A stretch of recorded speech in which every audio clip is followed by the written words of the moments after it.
आज की वीडियो में हम रॉलेट एक्ट और जालियांवाला बाग मैसेकर को सिर्फ 5 मिनट में पढ़ने का कोशिश करेंगे। देखिए, रॉलेट एक्ट जो कि पास हुआ था 19 मार्च 1919 में और उसका एक्चुअल नेम था एनार्कियल एंड रेवोल्यूशनरी क्राइम्स एक्ट। देखिए, इस एक्ट को रॉलेट एक्ट इसलिए कहा गया क्योंकि जिस कमेटी ने इसे पास किया था उसके हेड सर सिडनी रॉलेट थे। जब ये एक्ट पास हुआ, इंडियंस ने इसका बहुत विरोध किया क्योंकि देश में उस टाइम पे बहुत ज़्यादा नेशनलिस्ट भावना ग्रो हो रही थी, लोग रिवोल्ट करने लग रहे थे। उसी ग्रोइंग नेशनलिस्ट अपसर्ज को रोकना चाहते थे ब्रिटिशर्स। इस वजह से इस एक्ट को उन्होंने लाया था ताकि इंडियंस के रेवोल्यूशनरी एक्टिविटीज़ को रोक सके। ये एक्ट बेसिकली था क्या? तो इस एक्ट में ये था कि अगर किसी भी ब्रिटिशर्स को अगर किसी भी इंडियंस पर शक होता है कि वो रिवोल्ट कर सकता है, विद्रोह कर सकता है, तो बिना कोई वारंट का, बिना कोई ट्रायल का उसे 2 सालों तक वो जेल में बंद कर सकते हैं। तो ये जो एक्ट पास हुआ था, इससे इंडियंस बहुत ज़्यादा नाराज़ थे, नाखुश थे और इस वजह से उन्होंने इस एक्ट को नाम दिया ब्लैक एक्ट का, यानी काला कानून का। महात्मा गांधी ने भी इस एक्ट का बहुत विरोध किया और गांधी जी ने नेशन वाइड हड़ताल रखा 6 अप्रैल को पूरे देश में। बस वही हुआ और इसे नाम दिया गया रॉलेट सत्याग्रह। जब रॉलेट सत्याग्रह हुआ तो इंडिया के बहुत से जगहों में जैसे बॉम्बे, अहमदाबाद, पंजाब, वहाँ पर दंगे होने लग गए, वायलेंस होने लग गए। इसलिए महात्मा गांधी ने रॉलेट सत्याग्रह को सस्पेंड कर दिया। अमृतसर से भी 2 कांग्रेस लीडर्स डॉक्टर सत्यपाल सिंह और सैफुद्दीन किचलू ने इस प्रोटेस्ट में भाग लिया था।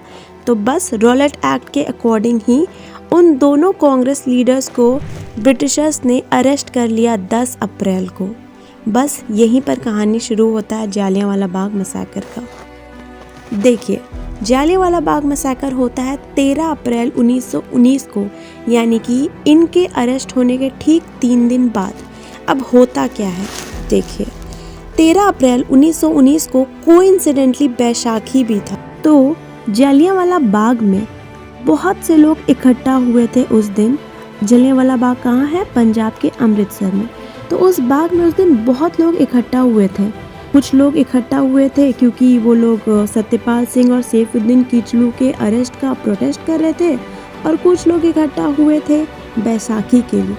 क्योंकि उस टाइम पे बहुत गर्मा गर्मी का माहौल था तो ब्रिटिशर्स ने मार्शल लॉ लागू कर दिया। मार्शल लॉ के अकॉर्डिंग 4 व्यक्ति से ज़्यादा कोई भी इंसान इकट्ठे एक जगह पर नहीं रह सकता है। मार्शल लॉ 13 अप्रैल के सुबह सुबह लागू हुआ था। उस टाइम पे व्हाट्सएप की तरह तो नहीं था कि लोगों को सब कुछ तुरंत पता चल जाता था। तो मार्शल लॉ के बारे में लोगों को पता नहीं था। और आपको ये चीज़ याद रखना है कि जालियांवाला बाग मैसेकर जब हुआ उस टाइम पे पंजाब के लेफ्टिनेंट गवर्नर थे माइकल ओ डायर और इंडिया के वॉइसरॉय थे लॉर्ड चेम्सफोर्ड। मौके का फ़ायदा उठाकर जनरल डायर जो है अपने आर्मी के साथ जालियांवाला बाग में घुस गया। वो जालियांवाला बाग जहाँ अभी बहुत ज़्यादा भीड़ था। तो जनरल डायर ने क्या किया, बिना कुछ देखे उसने अंधाधुंध गोलियां चलवाना शुरू कर दिया। कुल 1600 राउंड गोलियां चले थे, हजारों लोग मारे गए। लोग गोली से बचने के लिए वहाँ पर एक कुआं था, उसमें कूदकर अपनी जान दे रहे थे। पूरा नरसंहार उस दिन हुआ। ये जो ट्रेजेडी हुआ उससे इंडियंस जो है बहुत ज़्यादा शॉक हो गए। बट ब्रिटिशर्स जो है खुश हुए।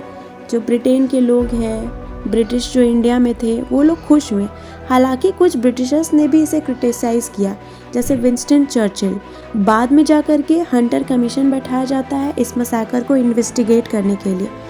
बट हाँ, माइकल ओ डायर, जिसने ब्रिगेडियर जनरल डायर को परमिशन दिया था जालियांवाला बाग जा करके इतना बड़ा मैसेकर करने को, उससे बदला लिया उधम सिंह ने।